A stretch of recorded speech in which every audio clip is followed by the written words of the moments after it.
Welcome to Module 10. In this module, you'll be working with your assigned team in order to complete a lesson plan that is based on whatever grade and subject that you and your teammates desire, but make sure that it is technology enhanced, integrated with technology, as well as inquiry driven. Those are really two key areas that you need to focus on. And if you need to go back and look at prior modules to understand what we're talking about there, go back to your chapters in your book. But it's really, really critical that both of those pieces are there. So it's not just creating a lesson plan. Let me go through the module pages with you. In Module 10, there will be the overview first. And in the overview, as usual, we will have the learning goal. And this time we're focusing on chapter 4 in your book. So we're skipping around again. And as noted here, again, the focus is on inquiry and appropriate technology infusion throughout the plan. We're going to move right into the next page, which is on lesson planning. Right here is the link that should take you to the SlideShare presentation here. And if you go through it, you'll see that there are focus on 3 different planning components: instruction, assessment, and curriculum. Very, very important. So make sure that you understand that you need all 3 of those whenever you create a lesson plan, and know what each one of them stands for and what they mean. So curriculum is what should be learned, and it's going to be based on the content or the standards, benchmarks that are set up by a particular entity, in our case, the state of Florida. Next is the instruction, and this is where the teacher has the most control because they can determine how students are going to learn the curriculum. So what kind of strategies are you going to use? How are you going to integrate technology?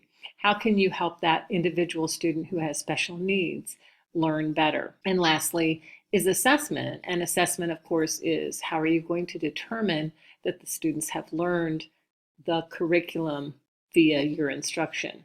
And because inquiry-based lessons truly require that students do something, perform in such a way to show you that they know something, it's hands-on generally, and creating something. So usually the use of a rubric is the way to go, and that's what I'll be looking for when you set up your assessment for your lesson plan for this project. So your book talks about student learning objectives as one way to look at developing lessons. Another way, which is actually excellent, is the understanding by design, a little more complex and difficult to learn how to do. It's no longer called the Sunshine State Standards, but the links to the standards are really important, and CPALMS is what it's known as. And when I get back to the modules, you'll see the links there, as well as knowing about Common Core, and really important too, because we are basing our lesson plan on technology. How are you going to incorporate that standard that is student-based for the NETs? Those are on the inside cover of your textbook, and those are the things that you need to make sure that you identify as you set up your lesson plan as well. And then the assessment, again, we're looking a lot at rubrics, so resources there. And this just a summary from your book on standards versus performance-based, formative versus summative, etc. I don't expect you to necessarily be coming up with a transformational technology integrated lesson plan because you're just beginning with this, but you do need to be aware that you need to start focusing on that for this class. So that's just the short little presentation that I wanted to make sure that you went through. Then when you go back to your module page, you'll see that I have the links to the Florida standards, and in the Florida standards under CPALMS, you can search for whatever subject, grade, etc. that you are interested in. So if I took language arts and I went for first grade, I could take the strand of reading standards for informational text, and I could say, hey, I'm going to do a lesson plan on key ideas and details. So in your lesson plan, you would want to make sure that you use this number, the LAFS.1.R1.1, key ideas and details. You would specify that within your lesson plan. So it takes it right back to the standard. Common Core is basically, you can use the Common Core. However, Florida is a little bit more specific, but if you look at Common Core, they are for primarily writing and math is the way they've set it up. I'm sorry, English, language arts, and math. And so check those out if you're interested in looking at teaching in another state, or if you don't find what you need in the Florida ones. They're much more general. And then, of course, make sure that you include a standard that's from the net. Then Rubistar is a place where you can create your own rubric. And that's something that you might want to make sure that you've bookmarked, social bookmark using Delicious or whatever tool you selected if you haven't done so already. So hopefully you have already talked with your team members and you know each other and you know how to make connections with each other via communication through email or text messaging or whatever way you choose, because that was due at the end of Sunday night. And I had sent out a reminder about that as well. The next few items here are also on the next few pages. And so if the links don't work here, you'll just go ahead to the next few pages. So I'm going to do it that way. But let me know, because I've had some problems in the past with these documents showing up for students. So you can download this document here. Here is the template for doing your lesson plan. I am very specific about laying out for you how I want it written, and you'll find that wherever you go, there will generally be some kind of template. For the purpose of this lesson, you really want to just kind of fill in the blanks, and you want to do it with the detail that needs to be done. But a lesson title, what grade level are you doing your lesson for, what subject areas, how long is the lesson. This lesson could be one day, it could be a week, kind of depends on what you choose to do. And then prepared by would be a list of all your team members.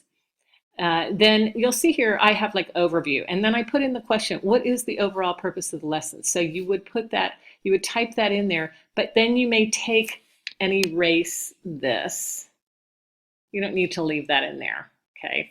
You may, but you don't really need to do that. The standards, the learning objective, the materials needed, the introduction, etc.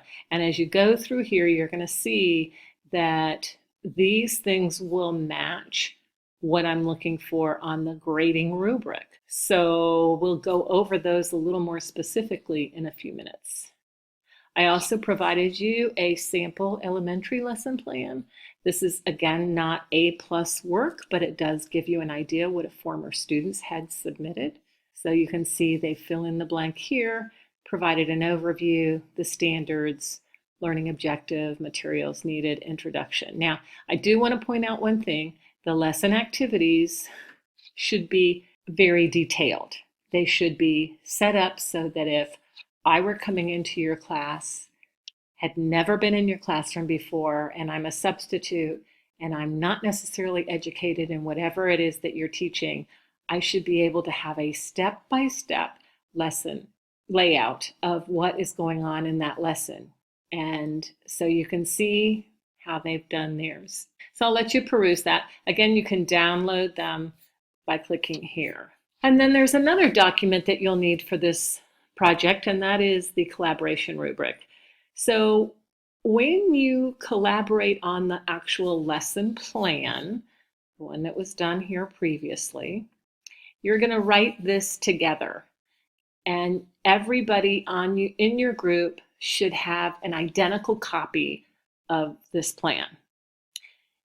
I don't need to know who did what part. That's not going to impact what happens in terms of grades. However, each person will submit that too, okay? But in addition to submitting that, each person should also submit a collaboration rubric. In other words, you're going to evaluate your team members on their contribution, their responsibility, and their respect in working as a team. So if I worked with Johnny, I would put down my name, I would put down Johnny's name, and I would grade essentially based on this rubric how Johnny did in my opinion. And then it's also important to put down some comments. If you have more than one person in your team, which most people do, you would replicate this. So you would copy and paste this for each team member. So I do want an individual one for each team member. Okay, and then you would attach that to your lesson plan and submit it to me, or you could submit both documents. Just remember to add both documents before you hit submit. Okay, and then I added in this module the optional activities again. Remember, this is kind of a busy week for you, but as you get closer to the end, you're going to want to probably add some optional activities. And many of you have already done these and talked to me about these before, but I'm just going to kind of add them for the next couple of weeks so you don't forget that that's something down the road.